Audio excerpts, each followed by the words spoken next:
नमस्कार, news India देख रहे हैं आप और आपके साथ मैं हूं आयुषी नेगी। बुलेटिन की शुरुआत कर लेते हैं विस्तार से। अमेरिका के राष्ट्रपति डोनाल्ड ट्रंप ने चीन को चेतावनी देते हुए कहा है कि यदि वो कोरोना वायरस के संक्रमण जानबूझकर फैलाने का जिम्मेदार पाया जाता है तो नतीजे भुगतने के लिए तैयार है। ट्रंप ने कोविड-19 को लेकर चीन के रहस्यमय अंदाज, इस बीमारी से जुड़े तथ्यों की पारदर्शिता में कमी और शुरुआती दौर में अमेरिका के साथ असहयोग के रवैये पर निराशा जताई है। उन्होंने कहा है कि जब तक कोविड-19 का संक्रमण पूरी दुनिया में फैला, उससे पहले तक उनके चीन से बहुत अच्छा संबंध था। इससे पहले राष्ट्रपति ट्रंप ने कहा था कि उन्हें चीन में कोरोना से होने वाली मौतों के आंकड़े पर यकीन नहीं है और चीन में अमेरिका से भी ज्यादा मौतें हुई है। ट्रंप ने यह बयान तब दिया था जब चीन ने कोरोना वायरस के केंद्र रहे वुहान में मौतों की संख्या में अचानक से 50% का इजाफा कर दिया था। तो वहीं दूसरी तरफ भारत सरकार ने कोरोना वायरस संकट के बीच लोगों को हो रही दिक्कतों को कुछ हद तक कम करने के लिए 20 अप्रैल से कुछ सेवाओं और कामकाज की अनुमति देने का फैसला किया है।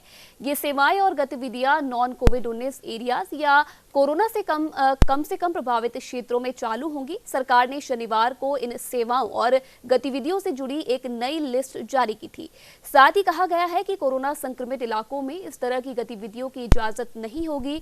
गृह मंत्रालय की ओर से रविवार को गाइडलाइन में बदलाव करते हुए ये साफ किया गया है कि लॉकडाउन के दौरान ई-कॉमर्स कंपनियां जरूरी सामान को छोड़कर अन्य सामानों की सप्लाई नहीं कर पाएंगी।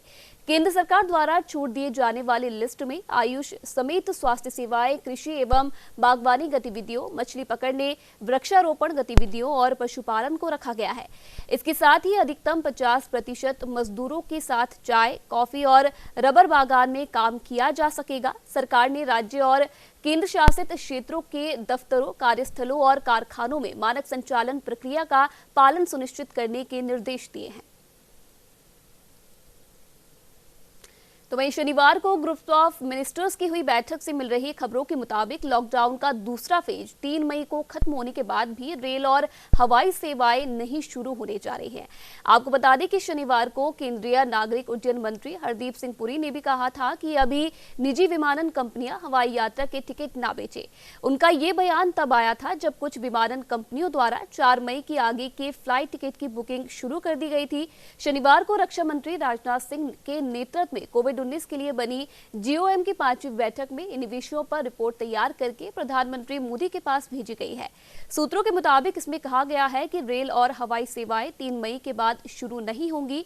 ग्रुप ऑफ मिनिस्टर्स की बैठक में कहा गया कि इस बारे में स्वास्थ्य मंत्रालय की राय और पीएम मोदी द्वारा हालात के आकलन के बाद ही अंतिम फैसला लिया जाएगा। रिपोर्ट के मुताबिक ग्रुप ऑफ मिनिस्टर्स ऐसी स्थिति में यात्री ट्रेनें शुरू करने के पक्ष में नहीं है।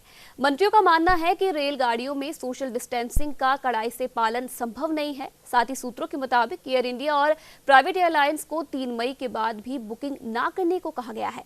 आपको बता दें कि इससे पहले ही नागरिक उड्डयन मंत्रालय ने यह बात स्पष्ट कर दी है कि अभी तक घरेलू या अंतर्राष्ट्रीय हवाई परिचालन खोलने पर कोई निर्णय नहीं लिया गया है, यानी कि भारत में फिलहाल कोई भी फ्लाइट शुरू नहीं होने वाली है। राजस्थान जहां एक और कोरोना संक्रमण के प्रकोप को झेल रहा है, तो वहीं दूसरी ओर राज्य राजनीति का शिकार भी हो रहा है। दोनों दल लगातार यहां राजनीति को चमकाने में लगे हैं। ताजा मामला चित्तौड़गढ़ का है, जहां कांग्रेस विधायक राजेंद्र सिंह बिधूड़ी ने बेगू इलाके में राशन बांटने के दौरान एक महिला से प्रधानमंत्री नरेंद्र मोदी और मुख्यमंत्री अशोक गहलोत से जुड़ा एक सवाल पूछा। उन्होंने महिला से पूछा कि बताइए, पीएम मोदी अच्छे हैं या फिर राजस्थान के मुख्यमंत्री गहलोत? जवाब में महिला की ओर से प्रधानमंत्री मोदी को अच्छा बताया गया, जिसके बाद विधायक बिधूड़ी ने महिला को राशन वापस रख देने की बात कह दी। आपको बता दें कि राशन लेने का उन्होंने कहा कि उस महिला को कोई हक नहीं है। सोशल मीडिया पर अब ये वीडियो खूब वायरल हो रहा है और इस वीडियो को बीजेपी के कई नेताओं ने ट्वीट कर कांग्रेस पर निशाना भी साधा है। तरह तरह के बयान बीजेपी के नेताओं के आने लगे हैं, जिसमें बीजेपी प्रदेश अध्यक्ष सतीश पूनिया और पूर्व गृह मंत्री गुलाब चंद कटारिया सहित कई अन्य बीजेपी नेता भी इसमें शामिल हैं।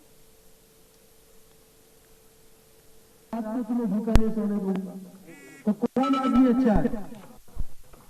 अशोक गहलोत अच्छा है कि मोदी अच्छा है? बताओ। दिए जलाने वाला अच्छा है माता जी? आप तो मोदी को अच्छा कह रही हो। बताओ कौन अच्छा है? आप तो कह रहे हो आपको। हाँ, कौन अच्छा है? क्या कह रही मोदी? तो फिर दिए जलाओ, राशन छोड़ जाओ। कौन अच्छा है? तो वही खबर पर जरा जानकारी के लिए चित्तौड़गढ़ से संवाददाता गोपाल चतुर्वेदी फोन लाइन पे जुड़े हैं। गोपाल, जिस तरीके से एक तरफ कोरोना का संकट राजस्थान में बढ़ता दिख रहा है, तो दूसरी ओर यहां पर मंत्री जी अपनी राजनीति चमकाते हुए दिख रहे हैं, क्या कुछ जानकारी है, विस्तार से जानना चाहेंगे आपसे।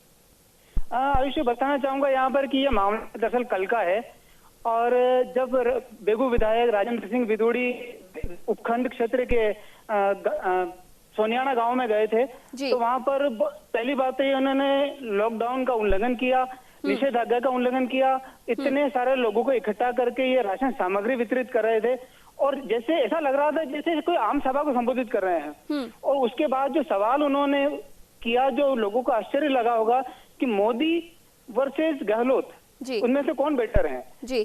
तो एक वहां पर एक महिला खड़ी थी, उन्होंने बिल्कुल रफली बोला कि नरेंद्र मोदी बेटर हैं। तो उसके बाद लोगों को आश्चर्य हुआ होगा वापस से कि जो विदुड़ी जी का बयान आया कि आप राशन रख करके वापस चले जाइए घर पे, वहां पर जाइए, थालियां बजाइए, उसके बाद तालियां बजाइए, वो आपको तालियां और थालियां दे सकते हैं, राशन देने के लिए आपको कांग्रेस के पास आना पड़ेगा। तो यहाँ पर दो चीजें सामने आ रही है, एक तो उल्लंघन करते हुए यहाँ पर लॉकडाउन का साफ तरीके से देखा जा सकता है और दूसरी तरफ ऐसे सवाल लोगों से करना। फिलहाल क्या कुछ अभी तक प्रतिक्रिया इस पूरे मामले पर लोगों की आ रही है? लोगों की भी चर्चा बना हुआ है पूरे दिन से। इसके अलावा जो राष्ट्रीय मुद्दा बन चुका है ये, और यहाँ से बीजेपी के जो प्रवक्ता है संदीप पात्रा, उन्होंने अपना ट्वीट किया है, इसकी खंडन किया है कि इस तरह की बयानबाजी नहीं होनी चाहिए। उसके बाद प्रदेश अध्यक्ष भाजपा सतीश पूनिया का बयान आया है, पूर्व गृह मंत्री राजस्थान सरकार गुलाब कटारिया का बयान आया है। तो कहीं ना कहीं ये बहुत ही बड़ा मुद्दा बनने वाला है आने वाले समय में। इसके लिए अशोक गहलोत को जवाब देना बहुत भारी पड़ने वाला है। चलिए, भी तो बीजेपी नेताओं की तरफ से प्रतिक्रिया लगातार इस पर आ रही है, क्या कांग्रेस की तरफ से भी इस पर कोई किसी प्रकार की प्रतिक्रिया देखने को मिली है अभी तक? नहीं, स्थानीय तौर पर अभी कोई भी कांग्रेस का जो बड़ा नेता है वो सामने नहीं आया है, लेकिन मैं प्रयास कर रहा हूं कि कांग्रेस के जो नेता हैं, स्थानीय नेता सुरेंद्र सिंह जाड़ावत हैं, जो मंत्री उदयलाल आंजना है, तो इनसे इनका व्यू लेने की प्रयास कर रहा हूं। मैं कॉल कर रहा हूं, लेकिन अभी कॉल उठाया नहीं गया मेरा। चलिए गोपाल, लगातार आप खबर पर नजर बनाए रखिएगा। तमाम जानकारी देने के लिए बहुत बहुत धन्यवाद।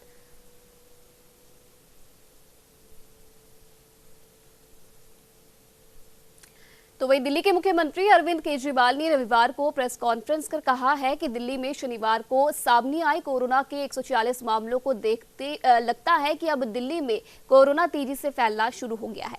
यहां तेजी से कंटेनमेंट जोन भी रहे हैं, हालांकि स्थिति अभी नियंत्रण में है। कोरोना संक्रमण को रोकने में सोशल डिस्टेंसिंग और लॉकडाउन का अहम योगदान है। पूरे देश में कोरोना के जितने मामले हैं उसके 12% दिल्ली में है। सबसे ज्यादा मार दिल्ली को झेलनी पड़ी है। मुख्यमंत्री ने बताया है कि केंद्र सरकार का कहना है कि जो हॉटस्पॉट है और कंटेनमेंट जोन है उनमें ढील फिलहाल नहीं दी जानी चाहिए। दिल्ली में 11 जिले हैं और 11 के 11 जिले हॉटस्पॉट घोषित किए गए हैं। केंद्र सरकार के मुताबिक कंटेनमेंट जोन में ढील नहीं दी जा सकती। तो वहीं आज दिल्ली में 1893 केस है, इनमें से 26 आईसीयू में है और 6 वेंटिलेटर पर रखे गए हैं। इसे देखते हुए फिलहाल लॉकडाउन की शर्तों में कोई ढिलाई नहीं दी जाएगी। एक हफ्ते बाद हम दोबारा विशेषज्ञों के साथ बैठक कर इसकी समीक्षा कर फिलहाल निर्णय लेंगे। पिछले कुछ दिनों में हमने काफ़ी टेस्ट किए हैं दिल्ली के अंदर और कोरोना के केसेस में बढ़ोतरी भी चालू हुई है। कल हमारे पास 736 केसेस के टेस्ट की रिपोर्ट आई। उन 736 में से 186 कोरोना के मरीज निकले, यानी कि 25% लोग कोरोना के मरीज निकले। 186 तो काफ़ी ज़्यादा है। ये 186 के 186 सभी एसिम्प्टोमेटिक हैं। इनमें किसी में भी सिम्टम्स नहीं है, किसी को बुखार नहीं है, किसी को खांसी नहीं है, किसी को सांस की शिकायत नहीं थी। उनको पता ही नहीं था कि उनको कोरोना है, उनको पता ही नहीं था कि वो कोरोना लेके घूम रहे हैं इधर उधर। ये और भी खतरनाक बात है कि कोरोना फैल चुका है बहुत सारे लोग कोरोना लेके घूम रहे हैं और ये बीमारी ऐसी है कि किसी को पता भी नहीं चलता कि मुझे बीमारी हो गई है। स्थिति चिंताजनक है, पर घबराने की ज़रूरत नहीं है। अपने को सबको अनुशासन में रह के इसको कंट्रोल करने की ज़रूरत है। तो आज जब ये निर्णय अपने को लेना है कि कल से कुछ ढिलाई देनी है कि नहीं देनी, मैं भी देना चाहता हूँ ढिलाई। इतनी सख्ती बड़ी मुश्किल हो जाती है। कैसे लोगों का गुजारा चलेगा, कैसे लोगों की रोजी रोटी चलेगी, कैसे लोगों का घर चलेगा। लोग बहुत मुश्किल में हैं। बच्चों के स्कूल बंद है। हम भी ढिलाई देना चाहते हैं, लेकिन ढिलाई देना बड़ा आसान है। और ढिलाई दे दी और स्थिति बहुत खराब हो गई, और उसके बाद अगर आईसीयू कम पड़ गए और अस्पताल के बेड कम पड़ गए और वेंटिलेटर कम पड़ गए और ऑक्सीजन कम पड़ गई और पता नहीं कितनी अगर जानें चली गई, तो हम कभी अपने आप को माफ़ नहीं कर पाएंगे। इसीलिए इन सब चीज़ों को ध्यान में रखते हुए हमें लगता है अभी थोड़ा संयम बरतने की ज़रूरत है। हमने निर्णय लिया है अपने दिल्ली वासियों के ज़िंदगी का ख्याल रखते हुए, सबकी सेहत का ख्याल रखते हुए, कि फ़िलहाल लॉकडाउन की शर्तों में कोई ढिलाई नहीं दी जाएगी। एक हफ्ते के बाद फिर से हम सारे एक्सपर्ट्स के साथ बैठ के, सबके साथ बैठ के इस पे दोबारा इसकी असेसमेंट करेंगे, और अगर ज़रूरत पड़ी तो उसके बाद ढिलाई दे सकते हैं। लेकिन फ़िलहाल दिल्ली में किसी तरह की कोई ढिलाई नहीं दी जा रही। फिलहाल दिल्ली में किसी प्रकार की छूट लॉकडाउन में नहीं दी जाएगी। तो वहीं दूसरी तरफ राजस्थान में 20 अप्रैल से मॉडिफाइड लॉकडाउन लागू होगा, जहां मॉडिफाइड लॉकडाउन में सरकारी कार्यालयों, प्राइवेट कंपनियों और फैक्ट्रियों को सशर्त संचालन की अनुमति दी गई है। इस दौरान सभी लोगों को तय प्रोटोकॉल का पालन करना होगा। तो वहीं सरकारी कार्यालयों, फैक्ट्रियों और प्राइवेट कंपनियों में लोगों को सोशल डिस्टेंसिंग का पालन करने के साथ ही मास्क लगाना भी अनिवार्य होगा। आपको बता दें कि हॉटस्पॉट और कर्फ्यू वाले इलाकों में मॉडिफाइड लॉकडाउन लागू नहीं होगा। तो वहीं इसी खबर पर ज्यादा जानकारी के लिए संवाददाता नीरज शर्मा जयपुर से फोन लाइन पे जुड़े हैं। नीरज, जिस तरीके से कल 20 अप्रैल है और मॉडिफाइड लॉकडाउन यहां पर राजस्थान में लागू करने की बात सरकार कह रही है, तो किस प्रकार से मॉनिटर किया जाएगा? क्या कुछ सरकार ने फिलहाल तय किया है? देखिए, राज्य की मंडल सरकार ने कल 20 अप्रैल से लेकर 3 मई जो पीरियड है, इसमें मॉडिफाइड लॉकडाउन लागू करने का फैसला लिया है।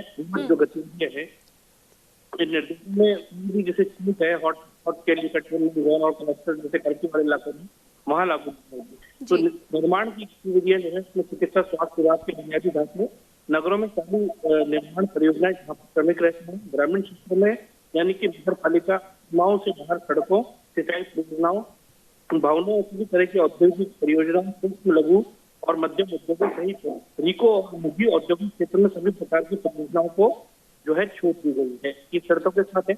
इसी तरीके से माल और परिवहन सेवाएं और आवागमन की बात करें तो सभी प्रकार के माल वाहनों की करने की अनुमति दी जाएगी। राजमार्गों पर ट्रकों की मरम्मत के लिए पंक्चर, रिपेयर, इसके साथ ही हाईवे जो हैं 40 किलोमीटर की दूरी पर उन हाईवे ढाबों को शुरू किया जाएगा। कार्गो ट्रांसपोर्ट के लिए अंतर्देशीय कंटेनर डिपो, अंतर्राज्यीय और राज्य के भीतर संयुक्त कटाई और बुनाई से संबंधित मशीनों जैसे कि हार्वेस्टिंग, अपने कृषि व औद्यानिक औजार, इसके साथ ही और आपातकालीन सेवाएं, इन आवश्यक वस्तुओं की खरीद के लिए निजी 4 पहिया वाहनों के मामले में चालक के अलावा एक यात्री को पीछे की सीट पर यात्रा की अनुमति होगी। जब दुपहिया वाहन जो है उसमें केवल एक ही चालक की अनुमति होगी, वो भी शर्तों के ऊपर। आज की जो शर्तें हैं उसके आधार पर 2 व्हीलर के ऊपर 2 व्यक्ति यात्रा नहीं कर पाएंगे। ई कॉमर्स ऑपरेटर द्वारा जो आवश्यक अनुमति है उनके साथ उपयोग की जा रही जो अनुमति रहेगी। पशु आहार और मुर्गी दाना आदि के उत्पादन इकाइयों और कच्चा माल सिंचाई चर्चा में संबंधित अन्य सामान जो है उनको शर्तों के साथ में छूट दी जाएगी। सेवाओं से संबंधित अनुमति की बात करें तो ई कॉमर्स और होम डिलीवरी कंपनी जो सभी प्रकार के सामान और वस्तु की आपूर्ति करती है, इलेक्ट्रिशियन, प्लम्बर, IT मरम्मत, मोटर और अन्य मैकेनिक, कारपेंटर, समाची, लॉन्ड्री और कुरियर सेवा, इनको छूट है। वहीं कार्गो और रिहायशी कॉम्प्लेक्स के रखरखाव आदि के लिए जो सफाई देने वाले हैं यानी जो मेंटेनेंस करने वाले हैं उनको छूट रहेगी। भंडार गृह और गोदाम की बात करें सभी सभी भंडार में गोदाम और स्टोरेज को छूट है। इसके साथ ही उद्योग की कार्यशालाएं और खनन संबंधी अनुमति की बात करें तो दवाइयां, औषधीय चिकित्सा के उपकरण, कच्चे माल और उनकी जो मध्यवर्ती उत्पाद इकाइयां हैं उनको छूट रहेगी। खाद्य जी बिल्कुल बिल्कुल नीरज, अब कल देखने वाली बात होगी कितना सफल ये सरकार का लॉकडाउन होने वाला है, मॉडिफाइड लॉकडाउन। फिलहाल तमाम जानकारी देने के लिए आपका बहुत बहुत धन्यवाद। तो वहीं लखनऊ में अपर मुख्य सचिव गृह अवनीश अवस्थी ने प्रेस कॉन्फ्रेंस की, जहां उन्होंने कहा कि मुख्यमंत्री योगी आदित्यनाथ ने अपनी टीम 11 के साथ बैठक की है, जहां उन्होंने अधिकारियों के साथ उद्योगों सहित कई विषयों पर चर्चा की। सीएम योगी ने प्रदेश के सभी फील्ड अधिकारियों के साथ उद्योगों और अन्य संस्थाओं पर चर्चा की है। आपको बता दें कि कल से देश में छोटे उद्योग खुलने जा रहे हैं, जिसे लेकर सीएम योगी ने भी अधिकारियों के साथ चर्चा की है। ऐसे में यूपी के अपर मुख्य सचिव गृह अवनीश अवस्थी ने प्रेस कॉन्फ्रेंस कर तमाम जानकारी दी है। तो वही खबर पर ज्यादा जानकारी के लिए विशेष संवाददाता मनीष मिश्रा लगातार फोन लाइन पे जुड़े हैं। मनीष, आज भी अवनीश अवस्थी के द्वारा प्रेस कॉन्फ्रेंस की गई, क्या कुछ जानकारी फिलहाल मॉडिफाइड लॉकडाउन को लेकर इस प्रेस कॉन्फ्रेंस में दी गई? देखिए, उन्होंने कहा कि सीएम मुख्यमंत्री योगी आदित्यनाथ ने आज बैठक की सभी अधिकारियों के साथ और कहा कि कल से जो लघु उद्योग शुरू हो रहे हैं उन पे कैसे नजर रखनी है, उसमें क्या कैसे रणनीति बनानी है, इसके लिए वीडियो कॉन्फ्रेंसिंग भी अभी शुरू हो गई है, चल रही है जी। और उनका मुख्य ये है कि 10 मरीज अगर कहीं भी मिलते हैं, हाँ। जैसा कि अपर मुख्य सचिव गृह ने बताया कि अगर किसी भी जिले में अगर 10 मरीज भी मिलते हैं तो वहां पे नहीं खोला जाएगा। सशर्त समर्थन जो देने की बात है, कि सशर्त अनुमति देने की बात है, वो नहीं दी जाएगी। साथ ही उन्होंने कहा कि जो 5 लाख प्रवासी मजदूर आए हैं उनकी चिंता भी मुख्यमंत्री ने की है कि उनको कैसे गांव में ही स्वावलंबन का एक तरह से रोजगार मुहैया कराया जाए उन तक, ताकि उनको आर्थिक दिक्कत ना हो। इसलिए कि उस जो 5 लाख की संख्या वो काफी बड़ी संख्या है और सब लोग कहीं ना कहीं रोजगार में थे, छोटे मझोले उद्योग में, दैनिक कार्य में थे। तमाम ऐसे लोग हैं जो कि कंपनियों में काम करते थे, सब लोग छोड़ के उत्तर प्रदेश को आए हैं, गांव में वो फिलहाल रह रहे हैं। तो उनके लिए क्या योजना किस तरह से बनाई जाए जिससे उनको भी कम स्वावलंबी हो, वो भी उनको अभी आर्थिक उनके सामने कठिनाई उत्पन्न ना हो, ये बात थी। उसके बाद उन्होंने कहा कि जो पुष्टाहार है महिलाओं के लिए, कि बाल विकास विभाग की तरफ से पुष्टाहार देने की बात हो रही है, कि वो delivery door to door delivery की जाए, इस पर भी मुख्यमंत्री का था। और उसके बाद ये जो सबसे बड़ी चीज है कि जो जमात के लोग हैं जी, जो कि लगातार संख्या बढ़ रही है, उस पर भी मुख्यमंत्री की तरफ से चिंता व्यक्त की गई कि आखिर उस पर नियंत्रण कैसे पाना है। एक तरफ कल से शुरुआत होनी है, सभी उद्योगों की सशर्त समर्थन भी देना है, तो इसमें जाहिर सी बात है कि थोड़ी संख्या बढ़ेगी लोगों की। तो इस पे अभी वीसी के जरिए विचार चल रहा है, वो सभी अधिकारियों से बैठ के विचार विमर्श कर रहे हैं कि आखिर कल से जो शुरू होने वाला है उसको क्या करें। ये मोटा मोटी ये सारी चीजें हैं, फोकस इसी पे है कि कल जो शुरू हो रहा है उसमें फील्ड अधिकारियों की भूमिका कैसे रहेगी, उसको कैसे मॉनिटर किया जाएगा। और दूसरी चीज जो है वो 5 लाख प्रवासी मजदूर जो अन्य प्रदेशों से आए हैं उत्तर प्रदेश में, उनको कैसे रोजगार के साधन उपलब्ध कराए जाएं ताकि उनको आर्थिक दिक्कत ना हो। ये सारी जानकारी रही। जी बिल्कुल, तमाम जानकारी के लिए आपका बहुत बहुत धन्यवाद मनीष। तो उद्योगों और अन्य संस्थाओं पर सीएम ने तमाम चर्चा की है। फिलहाल वीडियो कॉन्फ्रेंस लगातार जारी है और क्या कुछ फैसला होगा इसकी आने वाले समय में जानकारी फिलहाल दी जाएगी।